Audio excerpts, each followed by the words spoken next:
这里是开户堂北美时间2021年6月13号的午夜，我们下面接着报今天第二个大标题如临大敌之惊弓之鸟。那么上面第一个部分叫遍地冤民遍地冤民。我们看一下，这是一个视频那个上访人员视频，但时间有点长，没关系我们这个大家讲一下今天是2021年6月9号，书记打电话了，街坊的给我把票也买好了，明天回。我不知道这派出所的又来找我干啥，让我跟他去派出所，又没有正规的传票，又没有违法行为。这两个警察来找我，他们不过执法挺文明的，但是我觉得我没必要跟他们去。刚才不跟你说了吧，对不对？那什么，我没必要去，我刚吃完饭给我送回来。是啊，是你有没有？不是你有，不是对不对？事儿是我们去找，对吧？这不你找我干啥？你说。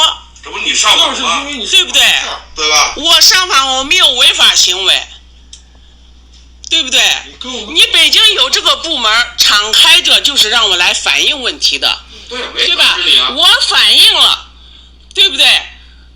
地方我们接办的书记也打电话说好了，完了就往回走，票一给我买好了，明天就回。你们叫我到派出所去干啥？我有啥违法行为？这不也得了解吗？你现在了解我啥？所有东西都得了解。你了解我啥？所有东西，对吧？什么所有东西？不是，这不是那什么的，跟这儿不是说话的。怎么不是说话的地方？我又没有违法，对不对？我没有违法行为，你现在想了解我什么？就因为你这上访，对不对？我上访没错呀。北京开的这些部门就是让群众地方解决不了，对吧？来这反映问题，他有这个部门就是接待群众来反映问题的，不是不接待我来了，我扰乱哪个秩序了？没说你是扰乱，对不对？我没有，你们又没有合法程序，又没有传票，我不跟你们走，对不对？你说我违法了，对不对？你说我到那儿去。好，我先解释一下这因为后面比较长一段他这里面大家非常勇敢，也非常清醒头脑你警察是执法单位，执法单位你要执法必须有依据，你不能这样，这是叫越权，而且侵犯人家的私权，所有的事情，如果对方有违法的，你按违法的来处理，没有，这就中国的什么的打手刀把子，这就是流氓做法，他没边界等于侵犯了人家所有这方面，所以人家讲得清清楚楚，对吧？而且你不属于人家上访是上访，应该有专门的，你警察是地方治安，不属于这一点。如果对方违反了你地方治安的东西，那你按地方治安的方式去处罚他这是一个。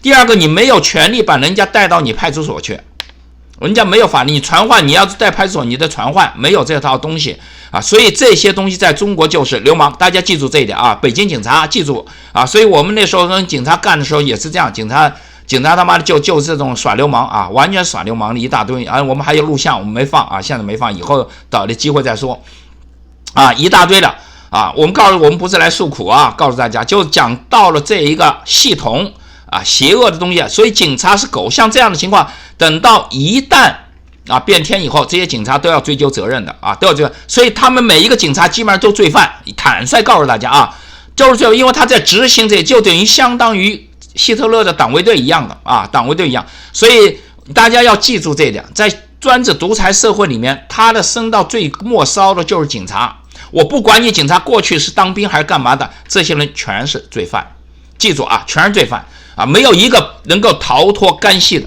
提醒大家，因为他们在过去的工作当中违反了 N 多条法律还不像那种国保秘密警察本身也就是罪犯本身罪犯，但是国保秘密警察他还不敢那么嚣张就是这样的情况。还有一些协警，告诉大家协警你是在助纣为虐，别以为你是协警好像没关系那你就是两头不是人，我告诉你这些镇压人的人全是的大家向这个大姐学习，我们为什么把这个专门放了这么长时间，大家好好听一下看他怎么应对这些人坚决不能去，因为你到了他的那个范围里面，你后面没有证据了，没有作证，不能公开，他怎么说你就是的，然后说你们他打了你，然后说你是打他的你一点辙都没有千万记住，一定要在公开场合，大家学会没有？看到那些黑社会交易或者是间谍交易，有时候就这样，他担心啊，他出卖情报以后干嘛情况担心，他非要在公共场合里面对方是不敢下手的，也不敢弄的，因为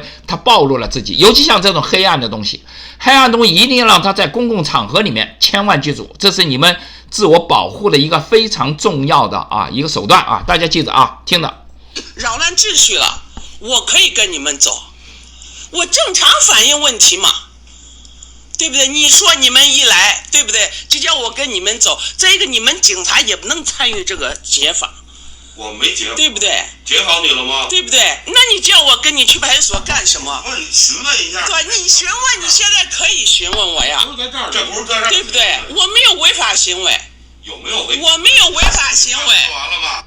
他这个讲的两个其实他就是带有解访性质，然后他来询问，你可以当场就在这里，没必要到派出所去。到派出所那叫审问完全两码事儿这个就是概念问题的范围大家记住中国人没这概念意识。你告诉他询问，你可以，你询问，你凭什么要询问？我要犯法了，你可以询问，对不对？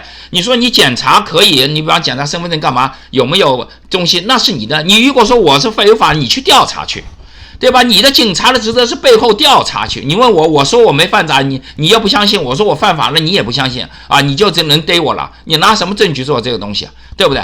这些都是流氓无产者的手段他就跟你和稀泥的。千万记住，大家第一不要恐惧，不要害怕这个大姐非常厉害，她就不害怕，所以她不恐惧，所以她就有理有法。而且还有一点后面我们告诉大家这是怎么应对这帮流氓的听着我现在说的明明白白了，我现在没有违法行为。你说嘛，这不对不？我肯定在这说我没有，我是一个合格的公民，我是遵纪守法的公民，就公民。是不是守法？对不对？现在就是一说，我也就是一说。我肯定是守法的，我不守法了，你们找。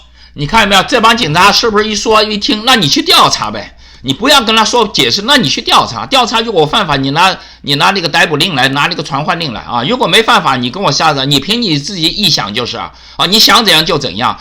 这个就是胆小的、自卑的人，没有平等意识的人就会被吓住你要是平等意识，你是来工作你按照你的工作章程来。你把我们跟法院法官，你按流程来，跟警察讲，你不是有程序吗？你按程序来，你违背程序，那你就犯法。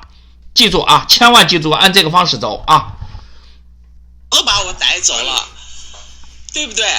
我这多年我一直来反映问题，是没错，对不对？那你们一弄非得叫我跟你们一弄，对不对？不让你上访吗？你们非得让我跟你到所里去，啥意思？我真不明白。对呀，我说过吗？没有。不就完了？对不对？你今天来没有说，但是我没有违法行为。为什么我看完你这个对不对？材料，我说你是不是跟我？这帮警察基本上跟流氓无产者没什么差别过去有的是当兵出来的有大量的都这样，或者城市上无业，或者是那帮当官的孩子没地方去了，就往这里面塞告诉大家，所以这些人都不是正常的警察。共产党拿这个就是打手，培养的就是打手中国的警察基本上100%都是打手记住，哪怕所以大家。你们想要自己孩子多长命百岁，别往警察学校里面送送进去以后，基本上将来都会要清算的。坦率告诉大家我解决不了问题，我跟你回去干啥？你别说解决问题，是由当地政府来。对呀，是呀，对吧？是呀。是不是到北京来上访来？对呀，是呀。在我们这个辖区里了。辖区里住到这儿没错。你询问一下，我跟你说了嘛。对不对？我给你说了，我的东西也让你看了，是不是对不对？我的东西也让你看了，对不对？对你们都是懂法的人。我违法，对不对？你肯定违法，你应该拿合法的程序，对不对？你非得拿合法的，对不对？对吧？你拿我一个合法的东西来通知我到派出所去。对不对？我没有违法行为嘛，对不对？你们咋是这样子在这哈执法？我也再告诉你，你现在也录着呢我再告诉你一下。我录着了。我知道。你们文明执法。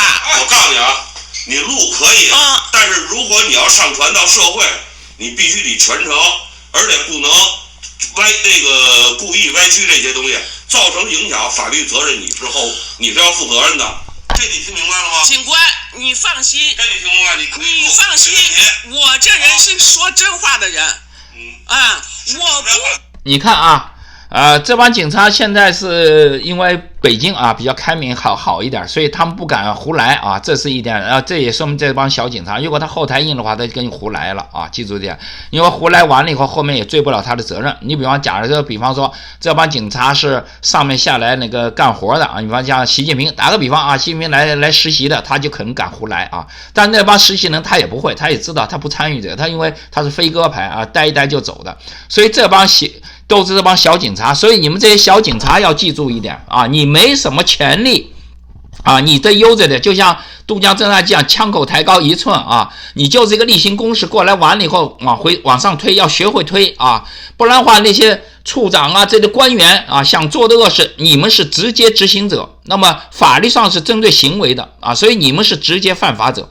严格来讲，你要是执法，你得拿出传票进来啊，所有情况啊，你否则你就变成秘密警察了，你过来逮捕人家，对吧？这是一个，所以他就想威胁恐吓啊，就说白了，他们就是先开始好听话啊，一看不效哄你，哄不了了就威胁恐吓，威胁恐吓不了了就开始绑架，就开始那种暴力，这是他们的3部曲啊。我们提醒大家，所以这个大妈啊非常厉害啊，这大妈非常厉害，而且大妈呢，我们不用介绍讲啊，她非常据理力争，而且后面你按你的说辞，不要按照那帮人的说辞进去啊，按照警察的套路，你要跟着他走，你就完蛋了啊！你一定按照这个法律边界啊，所以这个大妈很清楚法律，后面大妈还解释，对吧？你不要了解情况，了解情况我上访了，我当然是来这个讲。如果说超出上访之外的，在北京你在地界里面有什么治安问题，那你就拿出证据来，对吧？你不能拿出证据来，你叫我平白无故过去，凭什么呀？我还不知道你是干嘛的，对不对？你包括早期还有一帮人进来，那我有证件，我说你这证件大街上10块钱买一大把啊，我咣叽就扔了啊！你拿正式的公文，拿正式东西过来啊！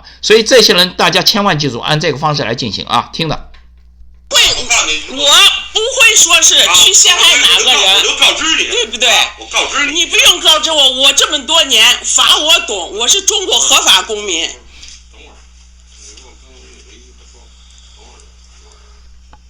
啊，看见没有啊？这些人又去商量了。谁给你安排这儿的？你看，这有多问的。你说我有啥违法行为？对不对？我登记了，我交钱了，对不对？我该走的，人家让登记，让什么亮身份证，让什么我都做了。我就问你，你不刚才说对不对？这个没必要回答，你们现在是要对我怎么样，想怎么样对，没错，我现在想明白，对不对？我现在问你，你刚才说是你们当地信访的人把你安排。你现在不管谁安排我没有违法呀，关键是。对，非常棒啊！这大姐说的这个非常棒啊！我没有违法呀。那帮人就超出他的询问范围了，知道吗？跟他无关。有没违法？你踏踏实实的，就是配合我们一下进行询问。凭什么要配合啊？就这你想问我啥？我回答你，拿印式假话，你可以枪毙我。对吧？他们什么叫配合啊？你踏踏实告诉我想拿你肉，你得好好配合我拿你肉啊！说白了，共产党就这德行，听懂了吗？啊，就是让你配合啊，配合是什么？其实狗屁，你要分清楚后面，他要拿你肉，他要宰你，要割你的器官，让你配合一下，你干吗？啊，所以大家一定要分清楚啊，界限分清楚，尤其这个东西啊，千万记住。第一个不要恐惧，一恐惧你就乱了方寸了啊！第二个你要分清楚界限，他每句话的界限你按这个来。这大姐非常非常厉害啊！我们讲清楚啊，听着啊。有没违法？你踏踏实实的，就是配合我们一下进行询问调查。你调查你想问我啥？我回答你，拿印式假话，你可以枪毙我，对不对？你可以惩罚我啊！另外，我再插一句话，你看看中国的警察，你看这俩警察都大肚子啊，虽然肚子不是最大，但是都大肚子。你看中国警察都一个个肥不溜丢的啊！你看欧美国家警察不是这么回事啊，香港警察也不是这么回事，可想而知是干嘛？鱼肉百姓。鱼肉百姓才是一个个都肥不溜丢的啊！警察里面瘦的很少，一般都是刚入道的，不太熟悉都瘦的。时间在里面混得长了，一个都肥不溜，腰肥，那个肚大腰啊，把那个腰肥肚大啊，听的啊，再接着听，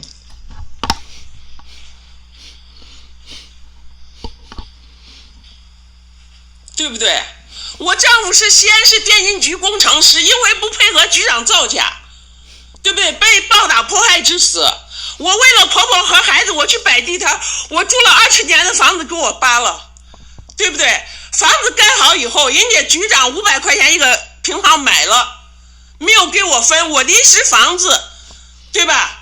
我房子漏得像世界地图一样，我房子底下是天然气管道和化粪池，对不对？地方政府一级一级的我往上反映，对不对？从区政府、市政府、省政府我反映，对吧？他们说是央企他管不了，对不对？总部在北京，国家信访局在北京，对不对？我来这反映我有什么错了，对不对？我该排队我排队，人家该验证身份证、验分证，人家都让我进了，我犯什么错了？你们非得让我到派出所去，对不对？我在这北京有啥违法行为？对不对？我从小受教育，我不会违法的，违法事情我也不会干，对不对？这大妈讲的是叫程序，记住啊，程序。机关里面那些为了正常，他会按程序来。一般来讲，做邪恶的事情都会违反程序。什么叫程序？就是有轨道，叫规律啊，按这个规律走。你违反的人一定是出轨的啊，像这俩警察就违反了程序啊，告诉大家啊，千万记住，所以大家要懂法里面很重要的一个程序，你要把这个程序流程要搞清楚啊。我们那时候跟警察一讲，警察就暴跳如雷，你讲程序，你跟我讲程序，我说程序谁都要讲，国家定的法律啊，你不要以为你有特权，你他妈的有特权，你狗屁啊，就这样的一个情况。大家记住，这大妈讲得很清楚，她讲的都是程序啊，程序上一点都问题没有啊，记住这一点。我丈夫含冤而去，死不瞑目。我是他的妻子，我嫁给他了，我有责任替他养活婆婆，替他养活娃，我还有责任替他呐喊，对不对？我替我的丈夫伸冤，是我做妻子义不容辞的责任。我有什么错了？啊？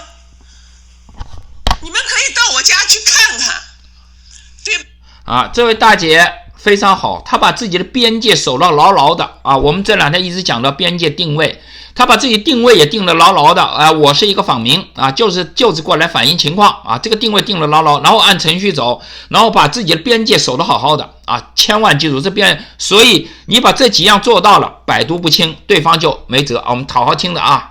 对。把我的这不是找你了解一下你上访的情况，希望您配合一下工作啊。把我的这照片看一看，对不对？这就是西安美丽我的家，对不对？不是说了吗？人人要说真话，实事求是的说话，对不对？我来这反映问题，我有什么错了？对不对？没说你反映问题。我为了婆婆和孩子，我摆地摊，房子给我扒了，对吧？这是给我分的临时住所。这东西你先收，你们看一看。这东西你收起来啊，刚才不是说了吗？对。